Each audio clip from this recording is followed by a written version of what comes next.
கட்டத்தை அடைந்திருப்பதை நாம் பார்க்கிறோம். கால்நடையாகவும் கால்நடைகளிலும் மனிதனும் பயணம் செய்த காலம் மாறி இன்றைக்கு பலவிதமான வாகனங்களை கண்டுபிடித்து தரை மார்க்கமாக மாத்திரமில்லாமல் ஆகாய மார்க்கமாகவும் கூட பயணம் செய்கிற அளவுக்கு அப்படியெல்லாம் மனிதன் அறிவியல் புரட்சியை ஏற்படுத்தி இருக்கிறான்.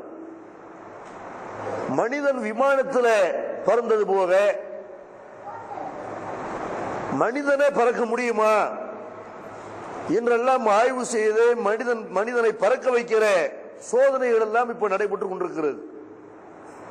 நினைத்த இடத்துக்கு மனுஷனை பறந்து போகக்கூடிய அளவுக்கு அப்படியெல்லாம் நிறைய கண்டுபிடித்துக் கொண்டே இருக்கிறார்கள். அதே மாதிரி ஒரு நேரத்தில் ஒரு கட்டுரை எழுத வேண்டும், ஒரு புத்தகம் தயார் செய்ய வேண்டும் என்றால் அதற்காக வேண்டி நிறைய பேப்பர் தேவைப்பட்டது, நிறைய பேனாக்கள் தேவைப்பட்டது. ஆனால் இப்ப என்ன, ஒரு இடத்துக்கு நம்ம போறதா இருந்தா கூட நம்ம எழுதிய அல்லது எழுதப்பட்டிருக்கிற ஒரு புத்தகங்களை கொண்டு போக வேண்டும் என்று நினைத்தால் நிறைய ஒரு பெட்டிகளை அவ்வளவு போட்டு தூக்கிட்டு போகணும்.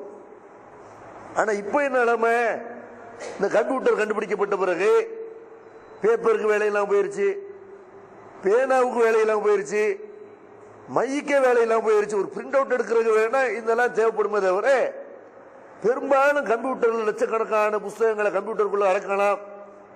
நிறைய நம்மள அதில் எழுதலாம். எழுதுறது மட்டும் இல்லை, அதை எங்க வேணாலும் தூக்கிட்டு போகலாம்.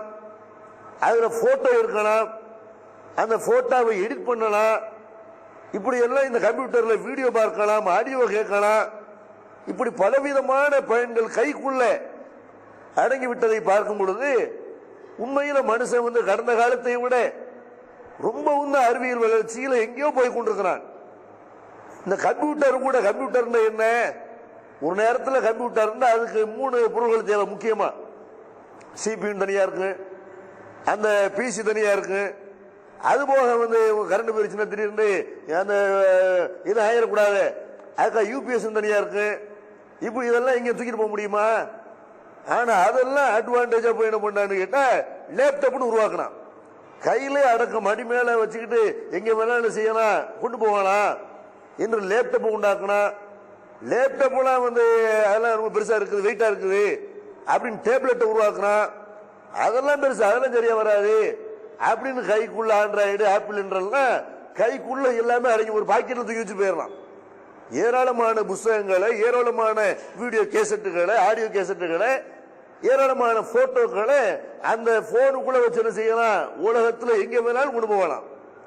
ஒரு இடத்துக்கு நிகழ்ச்சிக்கு போறதா இருந்தா கூட இங்க இருந்து பல மணி நேரங்கள் பயணம் பண்ணி போகணும். இன்னைக்கு நிலைமை ஒரு அமெரிக்காவில் பேச வேண்டியிருக்கிறது. அமெரிக்காவில் அங்க உள்ள மக்களுக்கு பயணம் பண்ணணுமா, லண்டன்ல உள்ள மக்கள்கிட்ட பேசணுமா, இருந்த இடத்துல உட்கார்ந்து கொண்டு போனை பார்த்து கொண்டே பேசலாம். இப்ப அமெரிக்காவுக்கு பயணம் பண்ணாமல் அமெரிக்காவில் உள்ள மக்களுக்கு ஒரு அறிவுரை சொல்லலாம், ஒரு அங்க நடக்கிற ஒரு வியாபாரத்தை கவனிக்கலாம், அங்க உள்ள மக்கள்களை கண்காணிக்கலாம். இப்படி எல்லாம் மனுஷன் என்ன செய்யறான், கைக்குள்ள உலகத்தை கொண்டு வந்து விட்ட அளவுக்கு அப்படி எல்லாம் அறிவியல் வளர்ச்சியில நாளுக்கு நாள் மனுஷன் முன்னேறி போயிட்டே இருக்கிறான். அதுல பேசுற மட்டுமா, ஒரு நேரத்தில் பாத்தீங்கன்னா புறாவை தான் தூது அனுப்புவான். இங்க இருந்து என்ன செய்வான், ஒரு இடத்துக்கு செய்தி அனுப்பணும், புறா உலகம் புறா காலில் தான் அந்த கடிதத்தை கட்டி விட்டு ஓலையை கட்டி விட்டு அது கொண்டு போய் சேர்க்கும். அது சேர்ந்தா நிச்சயம், திரும்பி அங்கிருந்து கொண்டு வந்தா நிச்சயம். அது போய் சேர்ந்துச்சா கிடைச்சிச்சா அதெல்லாம் தெரியாது. அல்லது தபால் எழுதி கொண்டிருந்தார்கள், உட்காந்து பக்கம் பக்கமா செய்வாங்க. இங்க இருந்து மாப்பிள்ளை வெளிநாட்டுக்கு போயிட்டாருந்தா அவர் அங்க போறதுக்கு 7 நாள் ஆகும். அங்க போய் கடிதம் எழுதுறாருன்னா இங்க சேர்றதுக்கு 15 நாள் ஆகும். ஒருத்தன் போய் சேர்ந்துட்டானா இல்லையான்னு தெரியறதுக்கு 1 மாசம் ஆயிரும். கப்பலுக்கு போன மச்சான்னு உட்காந்து காத்துக்கிட்டே இருக்க வேண்டியதுதான். என்ன ஆனு தெரியல, செத்துட்டானா இருக்கிறானா அதெல்லாம் தெரியாது. ஆனா இன்னைக்கு நிலைமை ஒவ்வொரு நிமிஷமும் தகவல் வந்துகிட்டே இருக்குது. உட்காந்து வாட்ஸ்அப்புங்கிறா, இப்ப வாட்ஸ்அப்ல புதுசா கால் பண்ணிக்கலாம்னு போட்டோ அனுப்புறது, வீடியோ அனுப்புறது, கால் பண்ணிக்கிறது என்றெல்லாம் பல வகையான கண்டுபிடிப்புகளை மனுஷன் கண்டுபிடிச்சிட்டே இருக்கான். ஒவ்வொரு நிமிஷமும் ஏர்போர்ட்ல உட்காந்து மெசேஜ் அனுப்புறான்.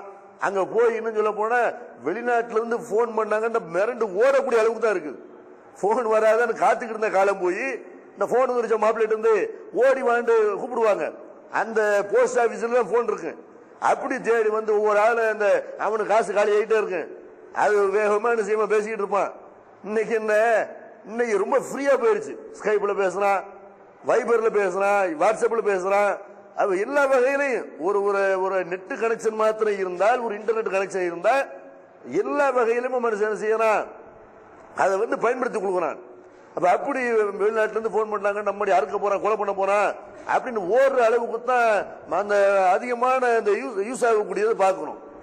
அதே மாதிரி மனுஷன் செய்யறான், அந்த செல்போனு, கம்ப்யூட்டர் இதெல்லாம் கண்டுபிடிச்சதை விட ஜீனோம் ரகசியத்தை கண்டுபிடிச்சிட்டாங்க. ஜீனோம் ரகசியம் என்ன? மனிதன் எதுல இருந்து உருவானான்? குரங்குல இருந்து உருவானான்னு சொன்னாங்கல்ல. இந்த டார்வின்ங்கிறவன் என்ன செய்யறான், மனுஷன் என்னுடைய தாப்பம் குரங்கு, நான் குரங்குல இருந்து தான் உருவானேன் என்று சொல்றதுல பெருமைப்பட்டுக் கொண்டார்கள். அதை ஒரு தத்துவமாக சொல்லிக் கொண்டிருந்தார்கள். குரங்குதான் மனுஷனை மாறி இருக்கிறோம் என்றெல்லாம் பேசினார்கள். ஆனால் இன்னைக்கு என்ன செய்யறான்னு கேட்டா, மனிதனுடைய மரபணு ரத்தத்தை பார்த்தா வேற உயிரினங்களுடைய ரத்தமும் மனிதனுடைய ரத்தமும் நெருக்கமா இருக்கிறது. இதயத்தை பார்த்தா பன்றியினுடைய இதயம், மனிதனுடைய இதயம் அதெல்லாம் கொஞ்சம் நெருக்கமா இருக்கிறது. ஆனால் மரபணுவை எடுத்துக்கொண்டோமே ஆனால், மனுஷனுக்குள்ள இருக்கிற மரபணுவை எடுத்துக்கொண்டோமே ஆனால் 999% 1000 மரபணு இருக்குன்னு ஒரு 1000 வித்தியாச மனுஷர்கள் சொல்லலாம்ல. ஒரு மனுஷனுக்கு இன்னொரு மனுஷனுக்கு இடையில ஒரு 1000 வித்தியாசம் சொல்லலாம். ஆனால் இந்த மரபணுவை நம்ம எடுத்துக்கொண்டோமே ஆனால் 999 பொருத்தமா இருக்க. மனுஷன்ல இருந்தா மனுஷன் தோன்றி இருக்க முடியும். இவனுக்கு அவனுக்கு எந்த வித்தியாசமும் கிடையாது. மனிதனுங்கிற அடிப்படையில் மரபணு அந்த அளவுக்கு ஒத்து போகிறது. அப்ப குரங்குல இருந்து உருவாகல, பண்டிகைல இருந்து உருவாகல, புழுவுல இருந்து உருவாகல. மனுஷன் ஆப்பிரிக்காவுல பிறந்த ஒரு தாய்க்கும் தகப்பனுக்கும் பிறந்தவன் தான் மனித இனம் என்று இன்றைக்கு மரபணுல மனுஷன் எப்படி உண்டாக்கப்பட்டான், எப்படி படைக்கப்பட்டான் அதை தெரிஞ்சுக்கிட்டோம்னு என்ன செய்யறான், பெருமைப்படுறான். கடவுள் மனுஷனை ஒரு நேரத்தில் மனுஷன் படைக்கப்படல, குரங்குல பரிணாம வளர்ச்சி பெற்றான் அப்படிலாம் சொன்னாங்க. இன்னைக்கு என்ன, படைக்கப்படதான் பண்ணிருக்கிறான். மனுஷன் படைக்கப்பட்டிருக்கிறான். ஒரு ஒரு சூப்பர் சக்தியினால மனுஷன் உருவாக்கப்பட்டிருக்கிறான். எப்படி உருவாக்கப்பட்டிருக்கிறான்? மனுஷன்ல இருந்தா மனுஷன் வந்திருக்கிறான், தவிர குரங்குல இருந்து வரல, பண்டிகைல இருந்து வரல என்றெல்லாம் அந்த மரபணுடைய ரகசிய ஜீனோமுடைய ரகசியத்தை கண்டுபிடிச்சிட்டேன் அப்படிலாம் சொல்றான். அப்ப எல்லா வகையிலுமே மனுஷன் செய்யறான்னு கேட்டா நாளுக்கு நாள் முன்னேறி போய்கிட்டே இருக்கிறான். ஆனால் இப்படி எல்லாம் வளர்ச்சி கண்ட இந்த மனிதன் இன்னொரு பக்கத்துல பார்த்தோம்னா ஒழுக்கத்துல, பண்பாட்டுல, நேர்மையில அதுல பாதாளத்துல போறான். ஒரு பக்கம் பார்த்தா வளர்ந்துகிட்டு போயிட்டே இருக்கிறான், அவனுடைய முன்னேற்றத்துக்கு ஒரு அளவே இல்லாம இருக்கிறது. இன்னொரு பக்கம் பார்த்தா அந்த ஒழுக்கம் வளர்ந்துருக்குது அவன்கிட்ட. கடந்த காலத்துல இருந்ததை விட ஒழுக்கம் இருக்கான்னு கேட்டா கடந்த காலத்தை கூட ரொம்ப கேடு கட்டு போயிருக்கிறான். ஒழுக்க வாழ்க்கையில மிருகத்தை கூட கேவலமான முறையில மனிதன் பின்னேறி போயிட்டு இருக்கிறான். நேர்மை இல்ல, நியாயம் இல்ல, ஒரு நம்பகத்தன்மை இல்ல, எல்லா வகையான மோசடிகள் நடக்கிறது. அப்ப இப்படி எல்லாம் ஒழுக்கத்தில் அல்லாஹ் குர்ஆன்ல சொல்றான்ல, லக்கது கலக்குனல் இன்சான ஃபி அஹ்ஸனி தக்வீம் சும்மா ரததுனாஹு அஸ்ஃபல சாஃபிலீன். மனிதனை அழகான வடிவமைப்பில் படைத்தோம், ஆனால் அதுக்கு பிறகு தாழ்ந்தவனிலும் தாழ்ந்தவனாக ஆக்கிவிட்டோம் அப்படின்னு அல்லாஹ் சொல்றானே. நல்ல அழகா இல்ல மனுஷனை படைச்சிருக்கிறான். பகுத்தறிவு வேற உயிரினத்துக்கு இல்லாத பகுத்தறிவு அவனுக்கு வழங்கப்பட்டிருக்கிறது. அதை வச்சு பெரிய பெரிய கண்டுபிடிப்புகள் கண்டுபிடிக்கிறான். வாழ்க்கையில ஒழுக்கத்தில் இருக்கிறான்னு பார்த்தா ஜீரோவா இருக்கிறான். ஈமான் கொண்டவர்களை தவிர, நல்ல முறைகள் செய்யக்கூடியவர்களை தவிர மற்றவர்கள் ரொம்ப மோசமாக இருக்கிறார்கள் அப்படின்னு நல்லா சொல்றான்.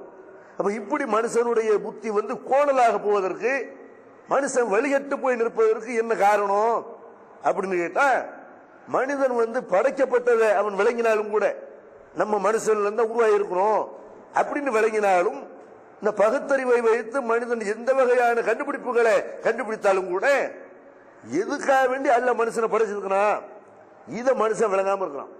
மனுஷன் எதனால ஆட்டம் போடுறான்னு கேட்டா, தண்ணி அடிக்கிறது, உபச்சாரம் பண்றது, வட்டி வாங்குறது, வரதட்சணை வாங்குறது, எல்லா வகையான ஒழுக்க கேடுகளுக்கும் காரணம் என்னன்னு கேட்டா, நம்மள எதுக்காக வேண்டி இறைவன் படைத்திருக்கிறான், என்ன நோக்கத்துக்காக வேண்டி படைத்திருக்கிறான் இதை விளங்காத காரணம்.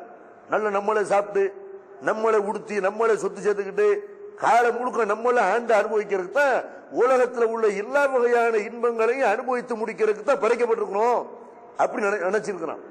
அல்லாஹ் குர்ஆன்ல சொல்றான், அஃப ஹஸிப்தும் அன்னமா கலக்னாக்கும் அபஸா வ அன்னக்கும் இலைனா லா துர்ஜவும். உங்களை வீணுக்காக விளையாட்டுக்காக வேண்டி படைச்சு நினைச்சிருக்கிறியா? உனக்காக வேண்டி இந்த சூரியனை படைச்சிருக்கிறேன், உனக்காகத்தான் சந்திரனை படைச்சிருக்கிறேன், உனக்காகத்தான் வானம், உனக்காகத்தான் பூமி, உனக்காகத்தான் இந்த அண்ட சராசரம், உனக்காகத்தான் இந்த கால்நடைகள், உனக்காகத்தான் உலகத்தில் இருக்கிற தண்ணி காத்து எல்லாமே உனக்காக வேண்டிதான். உன்னை எதுக்கிட படிச்சேன்? விளையாட்டுக்கு படிச்சனா? ஒரு நோக்கம் இல்லையா? என்கிட்ட திரும்பி வரமாட்டோம் நினைச்சிட்டு இருக்கிறியா? இப்படி நல்ல செய்யணும். விளையாட்டுக்கு உன்னை படைக்கல, மனுஷனை படைச்சிருக்கிறேன்டா. இவ்வளவு சூப்பரான ஒரு படைப்பை நான் படைச்சிருக்கிறேன்டா. எதுக்காக படைச்சிருக்கிறேன்? ஒரு நோக்கம் இல்லாம படைச்சன, ஒரு காரணம் இல்லாம ஒரு மைக்கே ஒருத்தன் உருவாக்குறான். எதுக்கு உருவாக்குறான்? காரணமே இல்லாம சும்மா மைக்க உருவாக்கி இருக்கானா? மனிதனை படைத்ததற்கு காரணம் இருக்கிறது. என்ன காரணம்?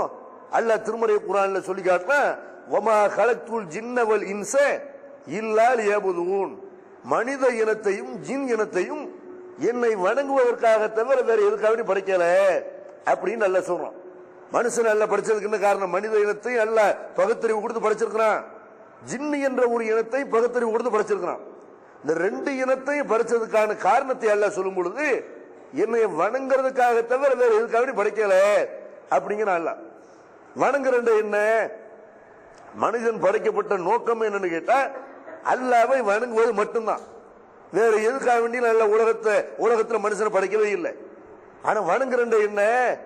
சில பேர் வணங்குற என்னன்னு தெரியாம வணங்கத்தான் அல்ல நம்ம படைச்சிருக்கலாம், அதனால நம்ம காடு செடின்னு போயிடணும், இல்லைன்னா பொண்டாட்டி விட்டு பிள்ளைய விட்டு நம்ம வியாபாரம் பார்க்காம உழைக்காம நம்ம பாட்டு சோம்பேறிகளை சட்டி பெட்டியெல்லாம் தூக்கிட்டு நம்ம பாட்டு ஜமாத்துக்கு போயிருவோம், பள்ளிவாசல போய் கிடப்போம், தஸ்மி மணி ஊட்டிக்கிட்டு இருப்போம், எந்த கடமையும் செய்ய வேண்டாம்னு அதுக்கு பேர் இபாதத்து நிக்கிறாங்க. இபாதத்து செய்யறதுக்கு தான் உங்களை படிச்சிருக்கிறேன்னு அல்லாஹ் சொல்றான். இபாதத்து என்ன? ஒரு காடோ செடின்னு போய் கிடக்கிறதா? பள்ளிவாசல 24 மணி நேரம் போய் தூங்குறதா துழுவுறதா? வெறுமனே திக்ரு, குர்ஆன் ஓதுறது, தஸ்பீ செய்யறது, முசாபா பண்றது, இந்த மாதிரி பிரச்சாரம் பண்றது, இது மட்டும்தான் இபாதத்தா? இதுக்கு பேர் இபாதத்து கிடையாது. இதுக்கு பேர் இறைவனை, இதெல்லாம் இபாதத்துல அடங்கும். ஆனால் இது மட்டுமே இபாதத்தா? இது மட்டுமே இபாதத்துன்னு யாராவது நினைப்பார்களே ஆனால் அவர்கள் இபாதத்தை ஒழுங்கா விளங்கல. இபாதத் அப்படின்னு சொல்லி தர்றாங்க. அல்லாஹ் வணங்கணும், அல்லாஹ் நம்ம துழுக மட்டும்தான் இபாதத் சொல்லி தர்றாங்க. ஆனால் நபிகள் நாயகம் ஸல்லல்லாஹு அலைஹி வஸல்லம் காலத்துல சில பேர் இது மட்டும் இபாதத் நினைச்சு ரசூலுல்லாஹ்ட்ட கேட்கிறாங்க. ஒரு நபி தோழர் என்ன செய்யறாங்க? அபூ ஹுரைரா அவர்கள் அறிவிக்கக்கூடிய செய்தி திருமிதியில பார்க்கணும். ஒரு நபி தோழர் நபிகள் நாயகம் ஸல்லல்லாஹு அலைஹி வஸல்லம் கிட்ட வர்றாரு. அவர் ஒரு செய்தி சொல்றாரு. என்ன செய்தி சொல்றாரு? அவர் ஒரு இடத்துக்கு போறாரு. அங்க பார்த்தா அழகான சுவையான ஒரு தண்ணி கொண்டிருக்கக்கூடிய ஒரு கணவாயை பார்க்கிறாரு. பார்த்துட்டு சுத்தி தாவரங்கள்லாம் இருக்கிறது. அதெல்லாம் பார்த்துட்டு நினைக்கிறாரு, ரொம்ப சூப்பரா இருக்குது, நல்ல நீரோடையா இருக்குது, இங்கே உட்கார்ந்துட்டு இங்கே விட்டு விலகிட்டு போய் எதுக்கு போய் ஃபித்னா பண்ணணும்? உலகத்துல நம்ம எல்லாரும் கலந்து வாழ்ந்தோமே, ஆனால் ஒரு அந்நிய பெண்ணை பார்க்க வேண்டி வருது, ஒரு ஒரு விபச்சாரம் செய்ய தூண்டுது, அல்லது நம்ம புறம் பித்தனா பசாது அந்த மாதிரி ஏற்படுது. அப்ப எதுக்காக வேண்டி உண்டாடி பிள்ளைன்னு சச்சரவுகள்ல ஏன் வாழணும்? சச்சரவுகள் இல்லாத எந்த ஒரு கச்சராவும் இல்லாம நம்ம வாட்டு நிம்மதி இந்த இடத்துல தொழுதுகிட்டு இருப்போம் அப்படின்னு அவர் நினைத்து விட்டு நபிகள் நாயகம் ஸல்லல்லாஹு அலைஹி வஸல்லம் அவங்கள்ட்ட கேட்கிறார், அல்லாஹ்வுடைய தூதரே, நான் பாட்டு அங்க போய் உட்கார்ந்து அல்லாஹ் வணங்கிட்டு இருக்கவா? நபி ஸல்லல்லாஹு அலைஹி வஸல்லம் சொன்னாங்க, ஆமாப்பா அதான் கரெக்ட், சூஃபிகள் அப்படிதான் இருக்கணும். சூஃபிகள்ங்கிறாங்கல்ல, இந்த தப்லீக் ஜமாத்துல எல்லாம் நீங்க பாத்தீங்கன்னா செய்வாங்க, ஒரே இந்த சூஃபிகளுடைய கதைத்தான் சொல்லுவாங்க. சூஃபியாக்கள் எப்படி இருந்தாங்க தெரியுமா? இறைவனுக்காக எல்லாத்தையும் துறந்தார்கள் என்றெல்லாம் நிறைய சூஃபியாக்களுடைய கதைகள் எல்லாம் இந்த தாலீம் தொகுப்புல வரும். ஆனால் இந்த மாதிரி சூஃபித்துவம்னு சொல்றாங்க பாருங்க, எல்லாத்தையும் திறந்து முற்றிலும் திறந்து பொண்டாட்டி வேணாம், பிள்ளை வேணாம், வேலை வேணாம் என்று அப்படி போறாங்க பாருங்க. இத நபிகள் நாயகம் ஸல்லல்லாஹு அலைஹி வஸல்லம் இபாதத்துன்னு சொன்னாங்களா? பெருமானார் ஸல்லல்லாஹு அலைஹி வஸல்லம் சொல்றாங்க, லா தஃபல், இப்படி பண்ணாத. فإن مقام أحدكم في سبيل الله أفضل من صلاته في بيته 70 عاما. நீ அல்லாஹ்வுடைய பாதையில போர் செய்யறதுக்காக வேண்டி நிக்கிற பாரு, நீ பாட்டு அங்க போய் உட்கார்ந்தா யார் போர் செய்யறது? சமுதாயம் பாதிக்கப்படும் போது நின்று களத்துல நின்று காப்பாற்றணுமா இல்லையா? நீ எல்லாரும் அங்க உட்கார்ந்துட்டு இங்க யாரு போராடுறது? அல்லாஹ்வுடைய பாதையில நின்று போராடுவது 70 வருடம் நீ துழுவதை விட சிறந்தது. நபி ஸல்லல்லாஹு அலைஹி வஸல்லம் செய்யறாங்க, துழுக மட்டுமே இபாதத்துலப்பா, நீ 70 வருஷம் துழுவுறதை விட அல்லாஹ்வுடைய பாதையில களத்திலிருந்து போராடுற பாரு, அது சிறந்தது. அலா துஹிப்பூன யக்ஃபிரல்லாஹுக்கும் வயுதுகிலக்குமுல் ஜன்னா, அல்லாஹ் உங்கள் பாவங்களை மன்னித்து சொர்க்கத்துக்கு அனுப்ப வேண்டும் என்பதை நீங்க விரும்ப மாட்டீர்களா? உஹ்ஸு ஃபீ சபீலில்லாஹ், அல்லாஹ்வுடைய பாதையில போர் செய்யுங்கள். மன் காத்தல ஃபீ சபீலில்லாஹி ஃபவாக நாக்கத்தின் வஜபத் லஹுல் ஜன்னா, ஒரு பால் கறக்கிற நேரம் அல்லாஹ்வுடைய பாதையில யார் போரிடுகிறாரோ அவருக்கு சொர்க்கம் வாஜிபாய் விட்டது. ரசூலுல்லாஹ் என்ன செய்யறாங்க, இதை அனுமதிக்கல. அல்லாவுக்கா போறேன் நான் அல்லாவுக்கா போய் ஒதுங்கி மக்களை எல்லாம் விட்டு ஒதுங்கி நான் பாட்டு துறவரம் மேற்கொள்றேன், இபாதத்து செய்ய போறேன். இதை நபி ஸல்லல்லாஹு அலைஹி வஸல்லம் செய்யறதுக்கு இதுக்கு பேர் இபாதத்து இல்லப்பா. இபாதத்துன்னா மக்கள் பாதிக்கப்படக்கூடிய நேரத்தில் போரிடணும், அதுதான் இபாதத்து அப்படிங்கிறாங்க. அதே மாதிரி இன்னொரு நபி தோழர் அவங்க சொல்றாங்க, நபிகள் நாயகம் ஸல்லல்லாஹு அலைஹி வஸல்லம் உங்களோட நாங்க ஒரு சிறு படையா கிளம்பணும். அப்போ ஒரு மனிதர் ஒரு குகையை கடந்து போறாரு. ஒரு நபி தோழர் என்ன செய்யறாரு, அவர் வர்ற வழியில ஒரு குகை இருக்கிறது. அந்த குகையை சுத்தி ஒரு அமைதியான இடமா இருக்கிறது, சுத்தி தாவரங்கள் இருக்கிறது. இந்த பச்சை பசேர்னு இருக்கக்கூடிய இந்த இடத்துல நம்ம இங்க உள்ள தண்ணியை குடிச்சிட்டு இங்க உள்ள ஒரு பழங்களை சாப்பிட்டுக்கிட்டு இந்த குகையில அல்லாஹ் தொழுதுகிட்டு இப்படியே நம்ம இருக்கலாம்னு நினைத்து ஆசைப்பட்டவர் என்ன செய்யறாருன்னா, நபிகள் நாயகம் ஸல்லல்லாஹு அலைஹி வஸல்லம் கிட்ட போய் அனுமதி கேட்போம். அவங்க அனுமதிச்சாங்கன்னா நம்ம இந்த இடத்துல இருப்போம், இல்லைன்னு அந்த வேலையை செய்ய வேணாம் அப்படின்னு ரசூலுல்லாஹி கிட்ட கேட்கிறாரு. நபிகள் நாயகம் ஸல்லல்லாஹு அலைஹி வஸல்லம் சொன்னாங்க, இன்னிலம் உபாசுபில் யஹூதியத்தி வலாபி நஸரானியா, நான் யூத மார்க்கத்தையோ கிறிஸ்தவ மார்க்கத்தையோ கொண்டு வரவில்லை. வலாக்கின் புயிசுபில் ஹனிஃபத்தி சமா, தெளிவான நேரான மார்க்கத்தை கொண்டு வந்திருக்கிறோம்ப்பா. இதெல்லாம் யூத கலாச்சாரம், இதெல்லாம் நசரானிகளுடைய கலாச்சாரம். எது இந்த மாதிரி அல்லாஹ்வுக்கான இபாதத் செய்ய போறோம், கடவுளை வணங்க போறோம், நீங்க பாட்டு மக்களை விட்டு ஒதுங்கி போறதுக்கு பாரு, இது யூதர்களுடைய கலாச்சாரம், நசரானிகளுடைய கலாச்சாரம் என்று நபி ஸல்லல்லாஹு அலைஹி வஸல்லம் சொல்லிட்டு சொல்றாங்க.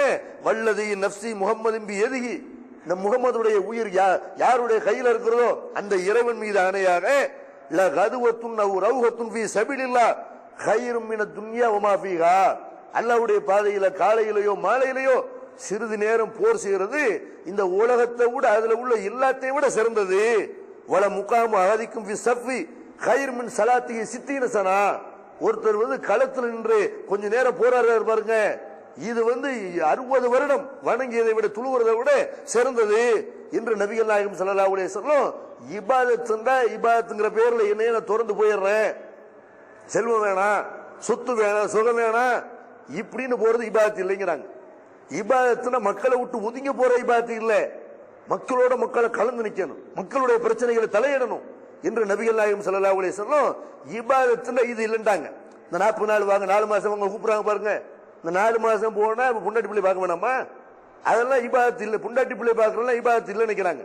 வமா கலத்துல் ஜின்ன வல் இன்ஸ இல்லா லியபுதுன், மனித இனத்தையும் ஜின் இனத்தையும் என்னை வணங்குறதுக்காக தவிர வேற எதுக்கும் பறிக்கிறான்ல சொல்றான்ல. வணங்குறதுண்டா இவங்க என்ன அர்த்தம் வைக்கிறாங்கன்னு கேட்டா, வணங்குறா புண்டாட்டி பிள்ளை பார்க்கற வணங்குறது இல்ல, பிள்ளைகளுக்கு சில பேர் வணங்குறா என்ன, தொழுவுறதா வணங்குறது, பயான் பண்றத வணங்குறது, அதுக்கு பேர் வணக்கம் இல்ல. வணக்கம்னா அதோட இஸ்லாம் சுருக்கிறல. வணக்கம்னா என்ன, இபாதத்துனா என்ன, அப்து என்ற வார்த்தையிலிருந்து பிறந்ததான் இபாதத். அப்துன்ற என்ன, அடிமை. இபாதத்துனா அடிபணிகிறது.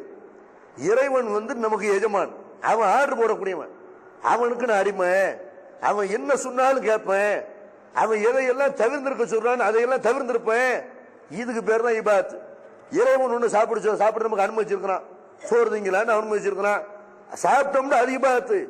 சாப்பிடுற இபாதத்து இல்லையா, ஒண்ணு சாப்பிட கூடாதுங்கிறான்ல, சாப்பிடாம இருந்தா இபாதத்து. அல்ல எதையெல்லாம் சொல்றானோ அவனுடைய கட்டளைகளுக்கு அடிபணிஞ்சு நடக்கிற பேர் இபாதத்து. அல்ல எதையெல்லாம் தவிர்த்திருக்க சொல்றானோ அதுல இருந்தெல்லாம் விலகி நடக்கிற பேர் இபாதத். எந்த அளவுக்கு நபிகள் நாயகம் ஸல்லல்லாஹு அலைஹி வஸல்லம் இந்த இபாதத்தை பத்தி சொல்றாங்க. நபி ஸல்லல்லாஹு அலைஹி வஸல்லம் சொல்றாங்க, இன்னபி குல்லி தஸ்பீஹத்தின் சதகா, நீங்கள் சொல்லுகிற ஒவ்வொரு சுப்ஹானல்லாஹும் தர்ம சதகா, நன்மை வணக்கம். வ குல்லு தஹ்மீதத்தின் சதகா, அல்ஹம்துலில்லாஹ்னு சொல்றீங்களா அது சதகா. வ குல்லு தஹ்லீலத்தின் சதகா, அல்லாஹ்வுக்கு திக்ர் பண்றீங்கல்ல அது சதகா என்று நபி ஸல்லல்லாஹு அலைஹி வஸல்லம் சொல்லிட்டு சொல்றாங்க. வ அம்ருன் பில் மஅரூஃபி சதகா, நன்மையை ஏவுறது சதகா வணக்கம். வ நஹீன் அனில் முன்கர் சதகா, தீமையை தடுக்கிறது அது கூட தர்மம் தான். வஃபி புதுஇ அஹதிக்கும் சதகா, உங்கள ஒருத்தர் தன்னுடைய மனைவியோட இல்லற வாழ்க்கையில் ஈடுபடுறாரு அது கூட சதகா தான், நன்மை தான், வணக்கம் தாங்கிறாங்க. இப்ப வணக்கம் என்ன, அல்லாஹ் அனுமதிச்சிருக்கான். ரசூல் சஹாபாக்கள் இதை கேட்கிறாங்க ரசூலாட்ட, அல்லாஹ்வுடைய தூதரே நாங்க எங்க மனைவிட்ட சந்தோஷமா இருக்கிறது இது இபாதத்தா, இது எப்படி இபாதத்தாவும், எங்களுக்குள்ள சந்தோஷம் கிடைக்குது, எங்க மனைவிக்குள்ள சந்தோஷம் கிடைக்குது, இது எப்படி இபாதத்தாவும் வணங்குறதாவும். ரசூலுல்லாஹ் சொல்றாங்க, அந்த இறைவன் ஹராமான முறையில் உங்களை இந்த இன்பத்தை அனுபவிக்க கூடாதுன்னு சொல்றான். நீங்க தவிர்த்திருக்கிறீங்களா இல்லையா, அந்த மாதிரி ஹராமான முறையில் போனீங்கன்னா ஒரு அந்நிய பெண்ணை போய் விபச்சாரம் செய்தால் பாவமா இல்லையா, பாவம் தான். அப்ப அல்லாஹ் ஹலாலாக்கி இருக்கிறதுனால தான் உன் மனைவியோட சந்தோஷமா இருக்கிறேன், அதுவும் இபாதத்து தான். அல்லாஹ் சொன்னதுனால மனைவியை அனுபவிக்கிற இது இபாதத் என்று நபிகள் நாயகம் ஸல்லல்லாஹு அலைஹி சொல்றாங்களே. இந்த கடமையை புறக்கணிச்சுட்டு வாங்கன்னு கூப்பிடுறாங்க. ஒரு வருஷம் போவோம், ஒரு 6 மாசம் ஒதுக்குங்க, 4 மாசம். இது பேர் இபாதத் இல்லையா? கல்யாணம் பண்ணதுக்காக வேண்டி அப்ப இது கூட இபாதத்துன்ற சொல்றாங்க. இபாதத்துனா என்னன்னு விளங்காம கூப்பிடுறாங்க. மனைவியை கவனிக்கிற பேர் இபாதத் இல்ல, துறவரம். இவரும் துறவரமா இருக்கிறாரு, மனைவியவும் அப்படி இருக்க சொல்றாரு. அப்ப மனைவியோட சந்தோஷமா இருப்பது இது இபாதத் ரசூலுல்லாஹ் சொல்றாங்க. சந்தோஷமா இருக்கிற மட்டும் இல்ல, சாப்பாடு கொடுக்கறது கூட, சாப்பாடு ஊட்டி வரீங்க பாருங்க, இது இபாதத் ரசூலுல்லாஹ் சொல்றாங்க. நபிகள் நாயகம் ஸல்லல்லாஹு அலைஹி சொல்றாங்க, இன்னக்கலன் துன்ஃபிக நஃபகத்தன் தப்தகி பிஹா வஜ்ஹல்லாஹி இல்லா உஜிர்த அலைஹா ஹத்தா மா தஜ்அல ஃபி ஃபிம்ராத்திக. நீ அல்லாஹ்வுடைய திருப்தியை நாடி எதை செலவு பண்ணாலும் சரி அதுக்கு கூலி இருக்குது அப்படின்னு சொல்லிட்டு ரசூலுல்லாஹ் சொல்றாங்க. உன் மனைவி வாயில நீ ஊட்டக்கூடிய ஒரு கவலை உணவு இருக்கு பாரு, இதுக்கும் கூலி இருக்கு. அல்லாட்ட போய் நீ சொல்லலாம், யா அல்லாஹ் நான் சாப்பிடும் போது முன்னாடி பக்கத்துல வச்சு நான் சாப்பாடு ஊட்டி விட்டேன் என்று இதுக்கு எனக்கு கூலி கொடு இப்படின்னு கேட்கல. இதுக்கு கூலி இருக்கிறது, இது தர்மம், இது ஒரு வணக்கம், இபாதத்து என்று ரசூலுல்லாஹ் சொல்றாங்கட்டா. அப்ப இதெல்லாம் இபாதத்துல நினைச்சோமா? நிறைய குடும்பங்களை பாத்தீங்கன்னா இந்த மனைவிக்கு மிச்சம் மீது தான் கிடைக்கும். மனைவிட்டு அவளு மனசே இல்லையா, பக்கத்துல உட்கார வச்சு நீ சாப்பிடும் நானும் சாப்பிடும் அதெல்லாம் இருக்குமா? அது எனக்கு தேர சத்தியம் அப்படி திண்டுக்கிறேன். நம்ம ஈரல் கல்லுமாங்க முக்கியமான ஐட்டம் நம்ம காலி பண்ணிடுவோம் என்று அப்படித்தானே ஓடுது. ரசூலுல்லாஹ் சொல்றாங்க, இது இபாதத். முன்னாடி ஊட்டி விடு, அது இபாதத்து. அப்ப பாசம் வரும், நேசம் வரும். ஒரு குடும்பம் இல்லாத அவங்க போய் ஒரு பிரச்சாரம் பண்ண முடியும், அவர் போய் ஒரு சமுதாயத்தில் போய் சமுதாய பணி செய்ய முடியும், அவர் போய் வியாபாரம் பண்ண முடியும். குடும்பம் நல்லா இருக்குன்னு மனைவிக்கு ஊட்டி விட்டீர்களே, ஆனால் அது தருமோ? மனைவியோட சந்தோஷமா இருக்கிற மட்டும் இல்ல, பிள்ளைகளை கொஞ்சம் கூட இபாதத் தான். நபிகள் நாயகம் ஸல்லல்லாஹு அலைஹி வஸல்லம் அவங்க தன்னுடைய பேர பிள்ளைகளை கொஞ்சம் இருக்கிறாங்க, தூக்கி முத்தம் கொடுக்குறாங்க. அப்போ ஒரு நபி தொழு வர்றாரு, அக்ரா இப்னு ஹாபிஸ் சொல்லக்கூடிய அவர் பாக்குறாரு. அவருக்கு ஆச்சரியமா இருக்கு, ரசூலுல்லாஹ் பெரிய மனுஷன், சின்ன பிள்ளைய வச்சு கொஞ்சம் இருக்கிறாரு, பிள்ளைகளை வச்சு பிள்ளைகளோட விளையாண்டு இருக்கிறாரு அப்படிங்கிற மாதிரி நிறைய நினைப்பாங்க. பிள்ளைய ஒருத்தர் பள்ளிவாசம் கூட்டு வந்தீங்க, இந்த ஆளுக்கு வேலையில எங்க போனாலும் பிள்ளைய கூட்டு வருவாரு இப்படின்னு சொல்றாங்கல்ல. அவர் பிள்ளைகளை கூட்டு வர்றது, பிள்ளைய தூக்கி மடியில் வைக்கிறது, இதெல்லாம் தான் பிள்ளைய ஒருத்தன் கொஞ்சிறது அது ஒரு பெரிய பாவமா நினைக்கிறாங்க. இதெல்லாம் ஒரு நல்ல ஹேபிட் இல்லை அப்படின்னு நினைக்கிறாங்க. ஆனா ரசூலுல்லாஹ் அவங்க மேல அப்படிதான் இருந்திருக்கிறாங்க. துளுவ போனா கூட அவங்களுடைய பேத்தி உமாமா கழுத்துல உட்காந்துக்குருவாங்களாம். அப்ப ரசூலுல்லாஹ் ருக்கு போகும்போது இறக்கி விட்டுருவாங்க. அப்புறமேல திரும்ப செய்வாங்க, கழுத்துல தூக்கி வச்சுக்கிடுவாங்க. இல்லன்னா பிள்ளைய விட்டாங்க தெருவில் போயிட்டு என்ன செய்யறது, ஏதோ பிரச்சனை ஆயிடுச்சு என்ன செய்யறது, பிள்ளைய வைத்துக் கொண்டு தொழுகிறார்கள்.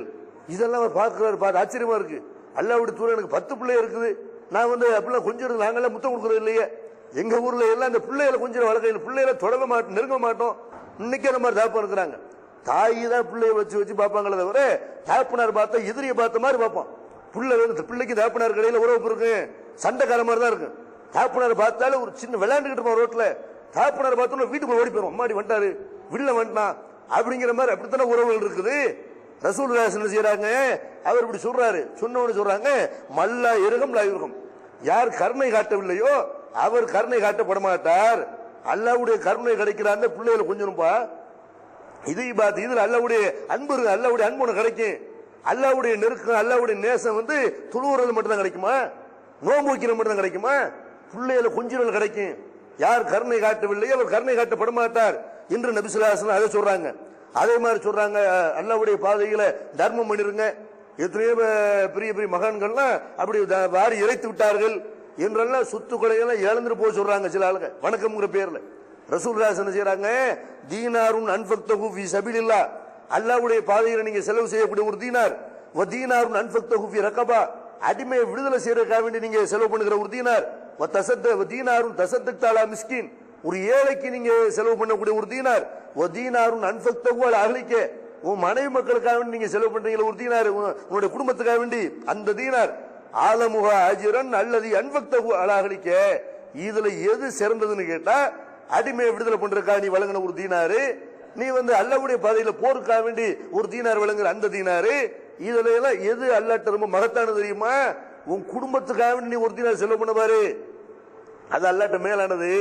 அப்ப பொண்டாட்டி பிள்ளைக்குன்னு ஒருத்தர் செலவு பண்றான்னு வைங்க, சொத்து சேர்க்கிறது, உங்களுக்கு துணிமணி வாங்கி தர்றது, உங்களுக்கு நகை வாங்கி தர்றது, உங்களுக்கு உங்களுடைய படிப்பு செலவை பாக்குறது, இதெல்லாம் ரசூலுல்லாஹி ஸல்லல்லாஹு அலைஹி வஸல்லம் வணக்கம்ங்கறாங்க. அப்ப ஊர் முழுக்க எல்லாத்தையும் வாரி அரிச்சுங்க, பள்ளிவாசலுக்கு கொடுத்துருங்க, மாரி சாவுக்கு எல்லாத்தையும் கொடுத்துருங்க, அனாதை இல்லத்துக்கு எழுதி வச்சிருங்க என்று ரசூலுல்லாஹி ஸல்லல்லாஹு அலைஹி வஸல்லம் அந்த மாதிரி சொன்னாங்களா? குடும்பத்துக்காக செலவு செய்யற அது கூட வணக்கம் இப்படின்னாங்க ரசூலுல்லாஹ். அதே மாதிரி நபிசுல்லாசன் சொல்றாங்க, நபிசுல்லாசன் உங்கள்கிட்ட ஒருத்தர் கேட்கிறாரு, அல்லாஹ்வுடைய தூதரே ஐயுல் ஜிகாதி அஃதல், ஜிகாதிலே பெரிய ஜிகாதி எது? ரசூலுல்லாஹ் சொல்றாங்க, கலிமத்து ஹக்கின் இந்த சுல்தானின் ஜாயிர், அக்கிரமக்கார அரசனுக்கு முன்னாலே, ஆட்சியாளருக்கு முன்னாலே உண்மையை பேசுறது தான் ஜிகாதுல பெரிய ஜிகாது. அக்கிரமக்கார ஆட்சியாளருக்கு அவன்கிட்ட உண்மை பேசணும், நேர்மை பேசணும், இது ஜிகாதுல பெரிய ஜிகாதுங்கிறாங்க. ஜிகாதுன்ற என்ன? தொழுக, நோன்பு. ரசூலுல்லாஹ் சொல்றாங்க 70 வருஷம் நின்று வணங்குறத விட அல்லாஹ்வுடைய பாதையில ஒரு பால் கறக்கிற அளவுக்கு நேரம் நீ நின்று போடுறது சேர்ந்தன்னு சொன்னாங்க பாருங்க. 70 வருஷம் துளுவுறத விட கொஞ்ச நேரம் போர்ல நிற்பது பெரிய வணக்காது, பெரிய இபாத், இபாதத்திலேயே தலையான இபாத் அது. அந்த ஜிகாதுல பெரிய ஜிகாது ரசூலுல்லாஹ் கேட்கும்போது சொல்றாங்க, எது பெரிய ஜிகாது? அக்கிரமக்கார ஆட்சி நடக்குத கண்டிக்கணும். பள்ளிவாசல் அடிக்கிறானா நீ பாட்டு ஜமாத்து போயிடக்கூடாது. ஏன்டா பள்ளிவாசல் அடிச்ச? கட்டி கொடு, போராடணும். இடஒதுக்கீடு கொடுக்காம இருக்கிறானா நீங்க பாட்டு அல்லாட்டு வாசியம், இடஒதுக்கீடு கிடைக்கும், கல்வி கிடைக்கும், வேலை, அதெல்லாம் இல்ல. அக்கிரமக்கார ஆட்சி தலைவனை கண்டிக்கணும். ஏன் இடஒதுக்கீடு தரல, ஏன் எங்க சமுதாயத்தை கொடுக்குற என்றெல்லாம் பேசணும். அக்கிரமமான முறையில், அநியாயமான முறையில் கைது பண்றாங்களா, இதெல்லாம் கண்டிக்க வேண்டும். இதெல்லாம் இபாதத்து பெரிய ஜிகாது என்று நபிகள் நாயகம் ஸல்லல்லாஹு அலைஹி வஸல்லம் சொல்றாங்க. சமுதாயத்தினுடைய ரோசத்தை எல்லாம் அப்படி சாகடிச்சு என்ன செய்யறாங்க? சமுதாயம் எக்கேடு கட்டு போனா பரவாயில்லை, வாங்க நம்ம பாட்டு ஜமாத்துல போவோம், துளுவோம். அதாவது ஒரு பஸ், அந்த ஒரு பஸ் மாதிரி ஒரு அந்த மாதிரியான டைப்ல இருக்கணும் என்று ரோசம், கோபம், உணர்ச்சி இதையெல்லாம் இபாதத்துங்கிற பேர்ல சாவடிக்கிறாங்க இல்லையா? ரசூலுல்லாஹ் இதை இபாதத்துங்கிறாங்க. அக்கிரமக்கார ஆட்சி தலைவனுக்கு முன்னாடி சத்தியத்தை பேசுறது இது இபாதத்து. அதே மாதிரி நபிகள் நாயகம் ஸல்லல்லாஹு அலைஹி வஸல்லம் சொல்றாங்க, அஸ்ஸாயி அலல் அர்மலத்தி வல் மிஸ்கீனி கல் முஜாஹித் ஃபீ சபீலில்லாஹ் அவில் காயிமி லைலி வஸாயிமி நஹார். யார் ஏழைக்காக வேண்டியும் விதவைக்காக வேண்டியும் பாடுபடுறாரோ, முயற்சிக்கிறாரோ, சமுதாயத்தில் ஏழ்மை நிலையில் உள்ளவங்க இருக்கிறாங்க, அவங்களுக்காக வேண்டி ஒரு ஆள் செய்யறாரு, முயற்சி பண்றாரு, அவங்களுடைய ஏழ்மை நிலையை போக்குறதுக்கு முயற்சி பண்றாரு, வறுமையை போக்குறதுக்கு முயற்சி பண்றாரு. இவரு அல்லாஹ்வுடைய பாதையில ஜிஹாது செய்யறவர் மாதிரி, இரவில் நின்று வணங்கி பகல்ல நோன்பு வச்சவர் மாதிரி. ரசூலுல்லாஹ் எதை இபாதத்துங்கறாங்க? ஏழைக்கா பாடுபடுறது அதை இபாதத்துங்கறாங்க. இன்னும் சொல்ல போனா நபிகள் நாயகம் ஸல்லல்லாஹு அலைஹி வஸல்லம் சொல்றாங்க, மறுமை நாளையில் அல்லாஹ் என்ன செய்வான்? மறுமையில விசாரிப்பான். ஒவ்வொரு ஆளையும் கூப்பிட்டு விசாரிப்பான்ல, முதல் விசாரணையை தொழுகை பற்றி தான் அப்படின்னு சொல்லுவாங்க. அதெல்லாம் இருக்குது. இபாதத்தை விசாரிக்கும் போது தொழுகை எல்லாம் விசாரிப்பான். ஆனால் சமுதாயம் ரொம்ப வறுமையில உழன்று கொண்டிருக்கும் போது, சமுதாயம் அதுல பாதாளத்தில் விழுந்து கிடக்கும் போது, ஒருத்தன் அதை கண்டுக்கிறாம அவன் மட்டும் சாம்பாரும் கத்திரிக்காயும் நெய்ச்சோறும் பிரியாணி தின்னு இருந்தா இதெல்லாம் யாரு கண்டுக்க? வறுமை யாரு கண்டுக்கிறது? போத்திக்கிறதுக்கு போர்வை இல்லாம இருக்கிறானே, ஒரு இருக்க வீடு இல்லாம இருக்கிறானே, சாப்பிடுறதுக்கு அன்றாடம் காட்சிகளா சாப்பிடுறதுக்கு சாப்பாடு இல்லாம இருக்கிறானே, இவனையெல்லாம் கண்டுக்கிற வேணாமா? பள்ளிவாசல் கிடக்கிற மட்டும் மார்க்கமா? அல்ல மறுமையில் இதையும் விசாரிப்பான். ரசூலுல்லாஹ் சொல்றாங்க, ஏண்டா நான் உங்கள்கிட்ட பசிக்குதுன்னு உங்கள்கிட்ட வந்தனே, எனக்கு சோறு கொடுத்தியா? அல்ல கேட்பானா, யாருல நீ உலகத்துக்கெல்லாம் கொடுக்குறவன், சாப்பாடு கொடுக்குறவன், நீ எங்க என்கிட்ட பசியோட உனக்கு என்ன பசி? நீ எப்படி என்கிட்ட வருவ? நான் எப்படி உனக்கு கொடுக்க முடியும்? அல்ல சொல்லுவானா, ஒரு 7 அடியான் உங்ககிட்ட வந்தான, பசின்னு வந்தானா, ஒரு 10 ரூபா கொடுத்தியா? பட்டாசு வாங்கி கரியாக்குனீங்களே, கல்யாணம்ங்கிற பேர்ல ஆடம்பரமா வீண் வரை பண்ணீங்களே, ஒரு ஏழைக்கு ட்ரெஸ் வாங்கி கொடுத்தியாடா? ஒரு ஏழைக்கு சோறு போட்டியா? அவனுக்கு கொடுத்திருந்தால் எனக்கு கொடுத்த மாதிரி நடந்துக்கிட்டு இருப்பேன். அப்படிமா இல்ல? அதே மாதிரி எல்லாம் என்ன செய்வான்? அவங்க கிட்ட கேட்பான், ஏடா உனக்கு என்கிட்ட வழி இல்லாம உங்ககிட்ட வந்தேன்ல, தண்ணி இல்லைன்னு வந்தேன், தண்ணி கேட்டு வந்தேன், நீ தண்ணி கொடுத்தியா? யாருல நீ உலகத்துக்கெல்லாம் தண்ணி கொடுக்குறவன், உனக்கு அப்படி நான் தண்ணி கொடுக்கறது? உனக்கு அப்படி நான் டீ பால் போட்டு தர்றது? அப்ப அல்லாஹ் சொல்லுவான், ஒருத்தன் ஒரு விருந்தாளி வந்தான்ல, ஒரு ஏழை வந்தான்ல, அவனுக்கு நீர் புகட்டி இருந்தால் எனக்கு புகட்ட மாதிரி எடுத்துக்கிட்டு இருப்பேன், போட நரகத்துக்குமா. அதே மாதிரி அல்லாஹ் கேட்பான், நான் நோயாளி வந்தனே, என்னை நோய் விசாரிச்சியா? எனக்கு உதவி பண்ணனியா? மருத்துவ உதவி பண்ணனியா? என்றெல்லாம் அல்லாஹ் மறுமையில் இப்படி கேட்டு செய்வான். இதெல்லாம் இதுக்குள்ள அடி இருக்கிறது. எவன் ஒரு ஏழை மருத்துவம் பார்க்கிற வழி இல்லாம இருக்கும்போது கண்ணு காணாம இருக்கிறானோ, வறுமையில சமுதாயம் உழலும் போது உணர்ச்சிட்டு இருக்கிறானோ, ஒரு வீடு இல்லாத நிலைமையில எத்தனையோ ஏழைகள் இருக்கும்போது கண்டு காணாம இருக்கிறானோ, இதுக்கெல்லாம் மறுமையில விசாரணை இருக்குது. காசு பண்ண உள்ள ஆளுகளுக்கு அடி போல இருக்கிறது. அப்ப இது இபாதத் இல்லையா? இது இன்னைக்கு பார்க்கிற சமுதாயத்தில் எவ்வளவு பேர் படிக்க வழி இல்லாம இருக்கிறார்கள், நோட்டு புத்தகம் வாங்க வழி இல்லாம. காலேஜில் சேர்க்கிறேன்னு சொல்லல, ஒரு நோட்டு புத்தகம் வாங்க வழி இல்லாத நிலைமையில எத்தனை ஏழைகள் இருக்கிறார்கள். அதுக்கும் கடன் வாங்கி நோட்டு வாங்குறதா கூட கடன் வாங்கணும், ஒரு பென்சில் பேனா வாங்குறதா கடன் வாங்கணும். இந்த மாதிரி நிலைமையில சமுதாயம் இருக்கிறாங்க இல்லையா? எத்தனை ஏழைகள் இருக்கிறாங்க, இருக்க வீடு இல்லாம இருக்கிறாங்க. ஒரு மருத்துவ உதவி, ஒரு ஹார்ட் ஆபரேஷன் பண்ணணும், இல்ல வேற ஏதாவது உங்களுக்கு ஒரு மருத்துவ உதவி வழி இருக்காது, சொந்தக்காரங்க கவனிக்க மாட்டீங்கன்னா வழி இருக்காது. சமுதாயத்தில் மார்க்கத்தை படித்தவர்களும் மார்க் அடிப்படையில் நடக்கிறோம் சொல்லக்கூடிய ஆள்களே இதெல்லாம் கண்டு காணாம இருக்கிறாங்க. செத்தால் எத்தனை பேர் செத்து போயிடுறாங்க. மருத்துவம் பண்றதுக்கு வழி இல்லாம, வசதி இல்லாம எத்தனை பேர் செத்து போயிடுறான். அப்ப இந்த மாதிரி மருத்துவ உதவி செய்யறது மார்க்கத்தில் இபாதத் இல்லையா? இதெல்லாம் இபாதத் இல்லையா? இதெல்லாம் சொல்ல மாட்டேங்கிறாங்க. அதே மாதிரி எத்தனை பேர் ஒரு தையல் மிஷின் வாங்கி கொடுத்தா பொழைச்சிக்கிறோம், ஒரு கிரைண்டர் வாங்கி கொடுத்தா பொழைச்சிக்கிறோம். அதையெல்லாம் செய்ய மாட்டேங்கிறாங்க. அதெல்லாம் கண்டுகொள்ளாமல் இருக்கிறார்கள். அதே மாதிரி ஜக்காத்து மார்க்கத்தில் தொழுகை, நோன்பு சொல்லப்பட்டிருக்கிறது. திக்ரு, குர்ஆன் ஓதுறதெல்லாம் அதெல்லாம் இபாதத் தான். ஜக்காத்னு ஒரு கடமை இருக்கா இல்லையா? கட்டாய கடமையாக மார்க்கம் சொல்லுதா இல்லையா? ஜக்காத்தை பத்தி பேசுறாங்களா? பேச மாட்டாங்க. பெரிய பெரிய பண முதலைகள்லாம் என்ன செய்யறாங்க? நாங்க அல்லாஹ்வுடைய பாதையில போறோம்னு போறாங்களே தவிர காசு எடுத்து கொடுப்பா, நீ அல்லாஹ்வுடைய பாதையில போய் நீ என்ன காசு பண்ண செலவு பண்றியா? உனக்கு போறதுக்கு செலவு பண்ற, திங்கிறதுக்கு செலவு பண்ற. சமுதாயத்தில் எத்தனை பேர் ஏழையா இருக்கிறான்னு அவனுக்கு கொடுத்தியா? அல்லாஹ் கேட்பான ஜக்காத்னு ஒரு கடமை இருக்கிற, தங்க வெள்ளி உன்னுடைய சொத்துக்கள் அவ்வளவு கணக்கு பண்ணி ஜக்காத்து கொடுக்கணுமே. இதெல்லாம் செய்ய மாட்டேங்கிறாங்க. இதெல்லாம் தௌஹீத் ஜமாஅத் இதெல்லாம் மக்கள்கிட்ட கலெக்ட் பண்றோம். நம்ம என்ன செய்யறோம்? ஜக்காத்தை கலெக்ட் பண்றோம். ஃபித்ரா கொடுக்குற இபாதத் தானே. குர்பானி இறைச்சியை மக்கள்கிட்ட போய் விநியோகம் பண்ற இபாதத் தானே. தப்லீக் ஜமாஅத் மாதிரி வருமா சொல்லுவாங்க. இபாதத்துல அவங்க என்ன இபாதத்துங்கிற இந்த தொழுகை, திக்ரு, தஸ்பீஹ் பண்ணி விட்டுரு, இதுதானே அவங்க கற்றுக் கொடுத்த இபாதத்து. இந்த ஃபித்ரா ஜக்காத்தை விநியோகம் பண்ணி மக்கள்கிட்ட கொடுக்கிறது, குர்பானி இறைச்சியை மக்கள்கிட்ட போய் பங்கிறது, ஒரு மருத்துவ உதவி செய்யறது, கல்வி உதவி செய்யறது, அந்த மாதிரி ரத்த தானம் எவ்வளவு பெரிய நன்மை மார்க்கத்தில் சொல்லப்பட்டிருக்கு. மண் அகியாக கண்ணம் அகியன்னா ஜமியா, உயிர் எவன் ஒரு உயிரை வாழ வைக்கிறானோ உலக மக்கள் அனைவரையும் வாழ வைத்த மாதிரி அல்லாஹ் சொல்றான்ல. உலக மக்கள் அவ்வளவு பேருக்கு உசுர் கொடுத்த மாதிரி ஒருத்தனை உசுர் வாழ வைத்தா. 40 நாள் ஜமாத்துக்கு போனா உலக மக்கள் வாழ வச்ச மாதிரி இல்ல. 4 மாசம் பள்ளிவாசல கடந்தா உலக மக்கள் வாழ வச்ச மாதிரி நண்பண்டு அப்படி மார்க்கம் சொல்லல. அப்ப இந்த மாதிரி ஒரு உயிருக்கு போராடுறது ரத்தம் கேட்கறான். ஒரு பிரசவம், ஒரு ஒரு உயிர் ஒரு ஆக்சிடென்ட் ஆயிருச்சு, உயிருக்கு போராடுற ரத்தம் கொடுத்தாலும் அவனை காப்பாற்றணும். அப்ப ரத்த தானம் செய்யறது யாரா வலியுறுத்துறாங்களா? ரத்த தானம் செய்யற ஒரு இபாதத்தை நினைக்க மாட்டேங்கிறான். ரத்த தானம் பெருமைக்கு செய்யறாங்க. பெருமைக்கு செய்யறமா? ரத்த தானங்கிற ஒரு இபாதத்து, ஒரு உயிரை வாழ வைக்கிறது. அப்ப ரத்த தானம் செய்யறது இபாதத்து. அதே மாதிரி சொல்றாங்க, அனவ காஃபிருல் யத்தீம் ஹக்கதா, நானும் அனாதைக்கு பொறுப்பேற்றவனும் மறுமையில இப்படி இருப்போம், சொர்க்கத்தில் இப்படி இருப்போம். இப்படி சொன்னாங்களே. அனாதைகள் சமுதாயத்தில் எவ்வளவு பேர் இருக்கிறாங்க, நம்ம குடும்பத்தில் எவ்வளவு பேர் இருக்கிறாங்க. இதெல்லாம் இவங்களை எல்லாம் கவனிக்கிற இபாதத்து இல்ல நினைக்கலாம். இபாதத்துல தொழுகை மட்டும்தான் இபாதத்து, நோம்பு மட்டும்தான், அதுவும் இபாதத்து தான். அனாதையை கவனித்தால் உனக்கு சொர்க்கம் கிடைக்குமா இருந்தா அனாதையை கவனிக்க போது இபாதத்து இல்லையா? அப்ப தௌஹீத் ஜமாஅத்துல அனாதையில நடத்துறோம். அதே மாதிரி அனாதைகள் பல பேர் நடத்துறாங்க. எப்படி நடத்துறாங்கன்னு கேட்டா அவனுக்கு ட்ரெஸ் ஒரு கோலத்தை போட்டு விட்டு போய் நீ போய் தோல் வசூல் வாங்கிட்டு வா, நீ போய் அவங்கள்ட்ட சந்தா வசூல் வாங்கிட்டு வா, பிச்சைக்கார மாதிரி எடுத்துக்கிறார்கள். அனாதை தானே. நம்ம புள்ள போய் 4 பேர்கிட்ட ஒரு பொது வசூல் செய்யலாம், எங்களுக்கு கொடுங்கன்னு ஒருத்தன் போய் வசூல் பண்றான்னா அப்ப அவனை பிச்சை எடுக்க வைக்கிறது இல்லையா? அவனுடைய தன்மானத்தோட விளையாடுறது இல்லையா? அப்படி பண்றாங்க. அந்த இதெல்லாம் அனாதையில கவனிக்கிற லட்சணமா? நிறைய சொத்துக்கள் இருக்கு. இன்னும் சொல்ல போனா அனாதை இல்லங்கள் நடத்துகிறார்கள். அனாதை இல்லங்களுக்கு நிறைய சொத்துக்கள் இருக்கிறது. சொத்துக்கள் இருந்து இந்த அனாதை சிறுவர்களை போய் ஆதரவற்ற சிறுவர்களை போய் பிச்சை எடுக்க விடுறாங்க. எவ்வளவு பெரிய ஒரு அவங்களுடைய சுயமரியாதைக்கு இருக்கான ஒரு காரியம். இந்த மாதிரி நடத்துறாங்களா?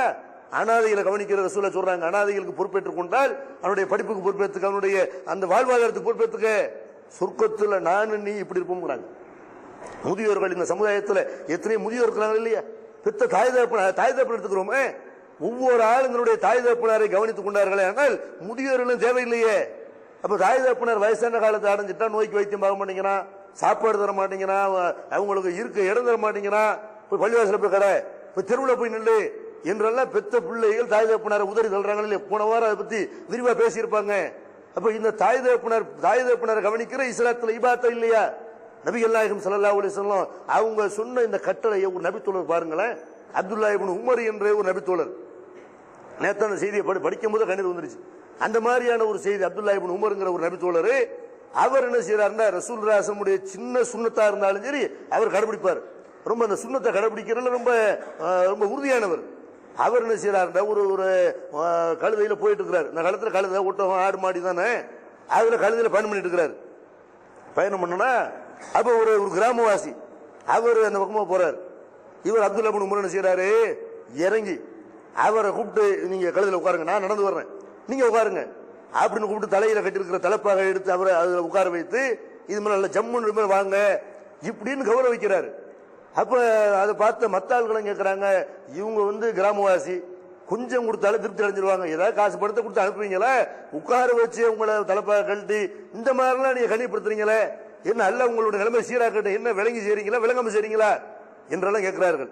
அப்ப அப்துல்லா இப்னு உமர் சொல்றாங்க, ரசூலுல்லாஹி ஸல்லல்லாஹு நான் கேட்டிருக்கிறேன், இன்ன அபர்ரல் பர்ரி சிலத்துல் வலதி அகல உத்தி அபி, அதாவது நல்லறங்கள்லயே மிகச்சிறந்த நல்லற எதுன்னு கேட்டா, தாப்புனார் யாரோட ரொம்ப நெருக்கமாக பாசமாக இருந்தாரோ அவரை கௌரவிக்கிறது தான் நன்மையிலே சிறந்த நன்மை. தாப்புனை கவனிக்க மாட்டேங்கிறான், பெத்து தாப்புனை கவனிக்க மாட்டேங்கிறான். ஆனா அவர் என்ன செய்யறாரு, அந்த தாப்புனாரோட ஒருத்தர் உறவா இருந்தார்ல, நல்லிணக்கமா உமர் இப்னு கத்தாப் அவர்களோட அவர் உமர்ல ஒரு ஆளை நேசிச்சிருக்கிறாரு. அவர் உமர்லாவுக்கு பிறகு உமர்ல என்னோட தாப்புனாருக்கு ரொம்ப நேசமான ஒருவர் அப்படின்னு அவரை இந்த அளவு கண்ணியப்படுத்த தன்னுடைய வாகனத்தை கொடுத்து தன்னுடைய தலைப்பாகையை கொடுத்து இப்படி கண்ணியப்படுத்துறாரு. இதுதான் நன்மையில சிறந்த நன்மை. எது? தாப்புனை கவனிப்பது இஸ்லாத்து நன்மை. தாப்புனுக்கு அண்ணன் தம்பி மாமா எத்தனை பேர் சொந்தக்காரங்க இருப்பாங்கல்ல, தாப்புனுக்கு நண்பர்கள் இருப்பாங்கல்ல, அவங்களை எல்லாம் கௌரவிங்க, அவங்களோட எல்லாம் சேர்ந்துருங்க, என்னங்க இணக்கமா இருங்க என்றெல்லாம் நபிகள் நாயகம் ஸல்லல்லாஹு அலைஹி வஸல்லம் இபாதத்திலே பெரிய இபாதத்து இதான் சொன்னாங்க. நான் ஒரு இபாதத்தில் இருக்கிறேன் அப்படிங்கிறாருன்னா இது இபாதத்தா இல்லையா? தாயை கவனிக்கிறது, தாப்பனை கவனிக்கிறது, அவங்களுடைய உறவினர்களை எத்தனை பேர் உறவோட சேர்ந்து இருக்கிறோம், சொந்தக்காரர்களோட பேசாதவர்கள் எத்தனை பேரு, சொந்தக்காரங்க கஷ்டப்படும் போது வேடிக்கை பார்த்து கொண்டு போய் எத்தனை பேரு, அப்ப எத்தனை பேர் கிட்னி பாதிக்கப்பட்டிருப்பாங்க. கிட்னிங்கிறது அல்ல நமக்கு ரெண்டு கொடுத்த ஸ்டெப்னி அவனு கொடுத்துக்கணும். கிட்னியை வந்து எல்லாம் செய்யணும், எல்லாருக்கும் ரெண்டு ரெண்டு கிட்னி இருக்கிறது, ஒன்னு தான் யூஸ் ஆகும், இன்னொன்னு ஸ்டெப்னியா வச்சிருக்கலாம். எவனுக்காக கிட்னி சேர்ந்து போயணும், சொந்தக்கார ரத்த பந்த உறவு உள்ளவர்கள் வந்து நீங்க கொடுத்தீங்கன்னா அவனை காப்பாற்ற முடியும் அப்படின்னு ரெண்டு ரெண்டு அல்ல கொடுத்துருக்கான, ஸ்டெப்னியா கொடுத்துருக்கான. இதை தானம் பண்ண வேண்டும் என்று இதெல்லாம் இபாதத்தில் யாராவது சொன்னார்களா? இதெல்லாம் இபாதத். ஒரு உயிரை வாழ வைக்கிறது, கிட்னியை கொடுத்தா உயிரை வாழ வைக்க முடியுமா? அப்ப இப்படி எல்லாம் சொந்தக்காரர்களுக்கு பல வகையில் உதவி செய்யலாம். இதெல்லாம் யாருமே இபாதத்தில் நினைக்கிறது இல்லை. அதே மாதிரி இபாதத்தில் இதெல்லாம் இபாதத்து உழைக்கணும், பாடுபடுற ரசூலுல்லாஹ் சொல்றாங்க. சோம்பேறியா இருக்கக்கூடாது. சும்மா எத்தனை பேர் பார்த்தீங்கன்னா வேலை போகாம வெட்டியா சுத்திக்கிட்டு இருப்பான், அவனை எல்லாம் திட்டுவாங்க. ஒரு வெளிநாட்டு போகல, ஒரு வேலை பார்க்கல, ஒரு கடையில பணிக்க வேணாம், எல்லாம் திட்டுவாங்க. அதே நேரத்தில் அவன் வேலைக்கு போகாம ஊர் சுத்தாம ஜமாத்துல பண்ணுவீங்களேன், எங்கப்பா என்ன இபாத்து, என்ன இவன் சோம்பேறியா இல்லையா? இப்ப சுத்திக்கிட்டு இருக்கிறவன் சோம்பேறியா, ஜமாத்துல போய் வேலைக்கு போக மாட்டீங்க, ஜமாத்துல ஒருத்தன் போயிட்டு என்ன செய்றீங்க, இந்த மாதிரி ஆளுக்கு பொண்ணு தருவானா, என்ன செய்யறாரு மாப்பிள்ள, ஜமாத்துல போறாரு, ஜமாத்துல போறாரு, சரி பொண்ணுக்கு அப்படி சோறு போடுவாரு, பொண்ணுக்கு அப்படி வீடு கொடுப்பாரு, பொண்ணுக்கு அப்படி நகை நட்டு செய்வாரு, அப்ப ஜமாத்துல போறாரு, இதை பெருமையான செய்ய பேசிக்கிறாங்க. நபிகள் நாயகம் ஸல்லல்லாஹு அலைஹி வஸல்லம் சொல்றாங்க, மா அக்கல் அகதும் தாமன் கத்தும் கைரும் மின் ஏகுலமின் அமல் எதுகி வ இன்ன நபியல்லாஹி தாவூத் அலைஹிஸ்ஸலாம் கான ஏகுலமின் அமல் எதுகி. ஒரு மனிதன் சாப்பிடுற சாப்பாட்டிலேயே சிறந்த சாப்பாடு அவனுடைய கையால் உழைத்து உண்ணக்கூடிய உணவு தான். அதுக்கு நிகரான உணவு எதுவுமே கிடையாது. ரசூலுல்லாஹ் சொல்றாங்க, தாப்பன் சொத்தை சாப்பிடுற சிறப்பு இல்லப்பா, பாட்டு முப்பாட்டன் சொத்தை ஆண்டு அனுபவிக்கிறியே அது சிறப்பு இல்ல, வாரிசு சொத்தை அனுபவிக்கிறத விட நீ உழைச்சு திங்கிற பாரு. தாவூத் நபி கையால் உழைத்து சாப்பிட்டு இருக்கிறார்கள், நீ கஷ்டப்படு, நீ நல்ல இரு, ஏழைகளுக்கும் கொடுத்து உதவி பண்ணு என்று நபிகள் நாயகம் ஸல்லல்லாஹு அலைஹி வஸல்லம் உழைக்கிறதே நமக்கு வலியுறுத்தினாங்க. அது இபாதத்தா இல்லையா மார்க்கத்தில்? அதெல்லாம் நமக்கு சொல்லப்பட்டிருக்கா இல்லையா? பக்கத்து வீட்டுக்காரர்களை கவனிக்கணும் இருக்கு மார்க்கத்தில். ஏதில் பைனல் இஸ்லைனி சதகா, ரெண்டு பேருக்கு மத்தியில் பிரச்சனை இருக்கிறது, அதை தீர்த்து வைத்தீர்களே ஆனால் அது சதகாங்கிறாங்க ரசூலுல்லாஹ். ரெண்டு பேருக்கு மத்தியில் சண்டை இருக்குது, குடும்ப தகராறு இருக்குது, நீங்க பாட்டு அல்லாஹ் பார்க்க அல்லாஹ் துறவு போறேன்டா, குடும்ப தகராறுல போய் தலையிடுங்க, நேர்மையான முறையில் தீர்ப்பு சொல்லுங்க. சொத்து தகராறு இருக்கு, வாய்க்க தகராறு இருக்கிறது, எத்தனை நில தகராறு இருக்கிறது, அதுல போய் தலையிட்டு ஒரு குடும்பத்தார், நீ குடும்பத்தார் இருக்கிற அதட்டி அவன் என்ன செய்ய முடியும்? ஒரு அயோக்கியம் இருக்கிறான், ஒரு அடுத்தவன் சொத்தை அபகரிச்சுட்டு இருக்கிறான், நல்ல சொந்தக்காரன் நல்லா தெரியுது, நீ நல்ல பண வசதி உள்ளவனா இருக்கிற, அதிகாரம் படைச்சவனா இருக்கிற, நீ தலையிட்டால் அதை சரியான முறையில் தீர்ப்பு சொல்ல முடியுமா முடியாதா? அவனை கண்ட்ரோல்ல கொண்டு வர முடியுமா முடியாதா? அக்கிரமக்காரனுக்கு எதிராக நம்ம களத்தில் இறங்கணுமா இல்லையா? அதை இபாத்துங்கிற ரசூலுல்லாஹ். நேர்மையான முறையில் தீர்ப்பு வழங்குவீர்களே ஆனால் அது இபாத்து அப்படிங்கிறாங்க. அதே மாதிரி ரோட்ல போறீங்க, ரசூலுல்லாஹ் சொல்றாங்க, ஒரு மனிதரை வந்து ரசூலுல்லாஹ் சொர்க்கத்தில் பாக்குறாங்க, சொர்க்கத்தில் நடமாடுறாரு, எதனால ஒரு சொர்க்கத்தில் இருக்கிறார் ரசூலுல்லாஹ் கேட்கிறாங்க. மேராஜுக்கு போயிருந்த நேரத்தில் ஒரு மனுஷன் சொர்க்கத்தில் நடமாறு சத்தத்தை கேட்டுவிட்டு எதனால ஒரு சொர்க்கத்தில் இருக்கிறாரு ரசூலுல்லாஹ்வுக்கு சொல்லப்படுது. இவர் என்ன பண்ணாருன்னு கேட்டா, ரோட்ல ஒரு மரம் கிடந்துச்சு, மரம் கிடந்தா என்ன செய்வாங்க, வேற பாதையில் இப்படி சுத்தி போயிருவான், இது மரம் கிடக்குது, அது எதனால கிடக்குது, அங்க வந்து அந்த மரத்தை தூக்கி போட்டு மக்களுக்கு அதை வழி விடுவோமே, ஏதாவது சேவை செய்வோம், அதெல்லாம் இல்லை, எனக்கு இப்போ போய் ஆகணும் அப்படின்னு செய்யறான், கண்டுக்கிறான் போற பாருங்க. அவர் என்ன பண்ணாரு, ரோட்ல கிடக்கிற மரத்தை மக்களுக்கு அறிஞ்சல யாரும் போக வர முடியல, சின்ன பிள்ளை அந்த பக்கம் போக முடியல, ஒரு தெரு தாண்டி போக முடியல, மரத்தை தூக்கி இப்படி 4 பேர் கூட்டு பண்ணிருப்பாரு, அந்த மரத்தை அப்புறப்படுத்தி விட்டு செய்யறாரு, அவர் போறாரு. இதனாலதான் அவர் சொர்க்கம் போனாரு. என்று ரசூலுல்லாஹி உங்களுக்கு சொல்லப்படுதுன்னா வழியில கிடக்கக்கூடிய எத்தனையோ கல்லு முள்ளு குப்பைகள் எவ்வளவு இருக்குதுல, இதெல்லாம் அப்புறப்படுத்துறதுனால ஒருத்தர் சொர்க்கம் போவாரு, அது இபாதத்தா இல்லையா? இப்படி ரசூலுல்லாஹி அதை இபாதத்துங்கிறாங்க. அதே மாதிரி பெருமானார் ஸல்லல்லாஹு அலைஹி அவங்க சொல்றாங்க, ஒரு மனிதர் மறுமை நாளில கொண்டு வருவாராம். அல்லாஹ் அவருக்கு நிறைய காசு பணத்தை கொடுத்துருப்பான். அல்லாஹ் அவர்கிட்ட கேட்பான், இப்பா உனக்கு காசு பணத்தை கொடுத்துற நீ என்ன பண்ணன? அவர் சொல்லுவானே, யா அல்லாஹ் என்கிட்ட ஒரு நல்ல பழக்கம் இருந்துச்சு. என்ன நல்ல பழக்கம்? யாரு என்ற கடன் வாங்கியிருந்தாலும், பணக்காரர் கடன் வாங்கியிருக்காரா கேட்பேன், தன்மையான முறையில் கேட்பேன். ஒரு ஏழை கடன் வாங்கியிருக்காரா அவருக்கு வந்து தள்ளுபடி பண்ணிடுவேன். கடன் கேட்டு பார்ப்பேன், தர முடியாம சிரமப்படுறாரா கடனை தள்ளுபடி பண்ணிடுவேன். இப்படின்னு ஒண்ணு அல்லாஹ் சொல்லுவானா, இவனுக்கு இவ்வளவு இறக்கம் இருக்கும்போது, இவனுடைய கல்புல இவ்வளவு ஒரு அன்பு இருக்கும்போது எனக்கு இவன் மேல் அன்பு இல்லையா? மலக்குகளை கூப்பிட்டு இவனுடைய எந்த பாவங்களும் கண்டுக்கிறாரு, சொர்க்கத்துக்கு அனுப்பு என்று நபி ஸல்லல்லாஹு அலைஹி வஸல்லம் அல்லாஹ் சொல்றாங்க. அல்லாஹ் மறுமையில் என்ன செய்வானா, அவருடைய கடனை யார் தள்ளுபடி பண்றாங்களோ அவங்களுடைய பாவங்களை எல்லாம் வந்து அல்லாஹ் மன்னிச்சிருவான், கண்டுக்கிற மாட்டான் என்று சொன்னால் கடனை தள்ளுபடி பண்ற இபாதத்தா இல்லையா? எவ்வளவு பேர் கடனாளிகள் இருக்கிறாங்க, தெருவில் நடமாட முடியாம கடன் வாங்கியிருப்பான், அடைக்கிறதுக்கு வழி இருக்காது, சோர்ஸ் இருக்காது. கடனை வாங்கி இன்னொரு கடன் அடைக்க, அங்க கடனை வாங்கி இந்த கடன் அடைக்க, இப்படியே ஒரு சோர்ஸ் இல்லாம கடனை வாங்கிட்டு தெருவில் தலகா செத்து போனவெல்லாம் இருக்கணும், தற்கொலை பண்ணிக்கிட்டாலாம் இருக்கணும். கடனை வாங்கி விட்டு நம்ம சொந்த பந்தங்களை தெரிந்தவர்கள் இப்படி எத்தனை பேர் இருக்கிறாங்க? வசதி உள்ளவர்கள், செல்வம் படைத்தவர்கள், இவங்களையெல்லாம் கண்டுகிட்டா அது இபாதத்தா இல்லையா? கண்டு காணாம இருக்கிறாங்க, செத்து துளையிட்ட என்ன பண்ணிட்டேன் என்று அந்த மாதிரி இருக்கிற இவ்வளவு நல்ல மனுஷனா இருப்பான், கடனுடைய வாழ்க்கையில வந்தவொன்னு தடுமாற ஆரம்பிச்சிருவான், வேற மாதிரி போயிடுவான், மென்டலா கூட ஆயிடுவான். அப்ப அந்த மாதிரி கடனை தள்ளுபடி பண்ணினால் அல்லாஹ் பாவங்களை தள்ளுபடி பண்றான் என்று ரசூலுல்லாஹி ஸல்லல்லாஹு அலைஹி சொல்றாங்க. இது இபாதத்தா இல்லையா? இப்படி நோயாளி நல்லா விசாரிக்கிற இபாதத்து, ஒரு உயிரினத்துக்கு மேல அன்பு காட்டுற பிற உயிரினங்கள் ஆடு மாடு கழுத குதிரை இருக்கு பாருங்க, இதுக்கு மேல அன்பு காட்டுற இபாதத்து என்றெல்லாம் நபிகள் நாயகம் ஸல்லல்லாஹு அலைஹி வஸல்லம் எவ்வளவோ விஷயங்கள் நமக்கு என்ன செய்யறாங்க, அறிவுறுத்துறாங்க. இதெல்லாம் சொர்க்கத்தை கொண்டு போகக்கூடிய காரியம் அப்படிங்கிறாங்கடா. அப்ப இபாதத்துக்கு என்ன அர்த்தம்? தொழுகோணம் மட்டும் இபாதத்து இல்லை. வமா கலத்துல் ஜின்னவல் இன்ச இல்லா லியபுதூன், மனித இனத்தையும் ஜின் இனத்தையும் என்னை வணங்குவதற்காக தவிர எதுக்கும் படைக்கல. எப்படி நல்லா சொல்றானே, அதுல அல்லாஹ் சொன்ன அவ்வளவு வந்துடும். உயிரினங்கள் மேல அன்பு காட்டுறது, உறவினர்களோட சேர்ந்து இருக்கிறது, தாய் தப்பனை கவனிக்கிறது, விருந்தாளியை கவனிக்கிறது, நன்மையை ஏவுறது, தீமையை தடுக்கிறது, ஒரு தாடி வளர்க்கிறதுல இருந்து ஒரு தொழுகையில சின்ன சின்ன விஷயங்களை கடைபிடிக்கிற வரைக்கும் அல்லாஹ் சொன்ன அவ்வளவு அந்த இபாதத்துல அடங்கும். அப்ப இபாதத்தை வந்து ஒரு சுருக்காம, பள்ளிவாசல்ல கிடக்கிற பேர் இபாதத்து என்று சுருக்காமல் விரிந்த பொருளை நீங்க பாத்தீங்கன்னா அல்லாஹ் சொன்ன அவ்வளவுக்கும் கட்டுப்பட்டு நடப்பதுதான் இபாதத். நமக்கு விருப்பம் இருக்க இல்லையோ, அல்லாஹ் சொன்ன கேட்க நம்ம எஜமான அடிமை, அவன் இதையெல்லாம் தவிர்த்திருக்க சொல்றானோ, வட்டியிலிருந்து விலகி இருந்தால் அது இபாதத்து, விபச்சாரத்திலிருந்து விலகி இருந்தால் இபாதத்து, வரதட்சணை வாங்காம தவிர்த்தால் இபாதத்து, ஆடம்பரம் இல்லாம கல்யாணம் பண்ண அது இபாதத்து. அல்லாஹ் வந்து சொன்ன அவ்வளவு நான் கட்டுப்பட்டு நடப்புங்கிற பேர் இபாதத்து. அதை விளங்கி என்ன செய்யணும், அல்லாஹ் நமக்கு அவனுக்கு அடிபணிஞ்சு நடக்கிறது நம்ம படைச்சிருக்கிறான். அவனுக்கு மேல நமக்கு அதிகாரம் இல்லை, அவன் நினைச்சா நம்மள என்ன செய்ய முடியும்? ஒரு நரம்பு பிடிச்சிட்டு தாண்டா நம்ம படுக்கையில விழுந்துருவோம், அதுக்கப்புறம் இபாதத் செய்ய முடியாது. அவன் வந்து எல்லா பொருள்கள் மேலே ஆற்றல் உள்ளவன் என்பதை விளங்கி அவனுக்கு அடிபணிந்து நடக்க வேண்டும். அப்படி அல்லாஹ் சொன்ன அந்த கட்டளைகள் அனைத்தையும் பின்பற்றி நடக்கக்கூடிய நன்மக்களாக நம் அனைவரும் அல்லாஹ் அருள் செய்வானாக. வாகுர் தவானா அல்ஹம்துலில்லாஹி ரப்பில் ஆலமீன். அஸ்ஸலாமு அலைக்கும்.